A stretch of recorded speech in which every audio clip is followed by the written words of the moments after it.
गरज चमक के साथ बारिश और सालाबारी होगी, मौसम सर्द हो जाने का इम्कान। महकमा मौसमियात ने वफाकी दारुल-हुकूमत इस्लामाबाद समेत मुल्क के बालाई इलाकों में बारिश और सालाबारी की पेशिनगोई कर दी। तफसीलात के मुताबिक वफाकी दारुल-हुकूमत इस्लामाबाद समेत मुल्क के बालाई इलाकों में चंद मकामात पर तेज़ हवाओं और गरज चमक के साथ बारिश, जबकि बाज़ मकामात पर सालाबारी का भी इम्कान है।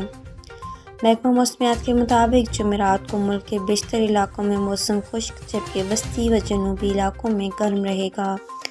तमाम बलाई व वस्ती खैबर पख्तूनख्वा, गिलगित बल्तिस्तान, खत्ता पोठहार, इस्लामाबाद, बलाई पंजाब और कश्मीर में आंधी और गरज चमक के साथ बारिश का इम्कान है। इस दौरान बाज़ मकामात पर सालाबारी की भी तवक्को है, जबकि गुज़िश्ता 24 घंटों के दौरान मुल्क के बेशतर इलाकों में मौसम गर्म और खुश्क रहा। इस दौरान मुल्क में ज़्यादा से ज़्यादा दर्जा हरारत तुरबत 41, सिब्बी, उकाड़ा, बखर, रहीम यार खान, टोपा टेक सिंह और मिट्टी में 39 डिग्री सेंटीग्रेड रिकॉर्ड किया गया।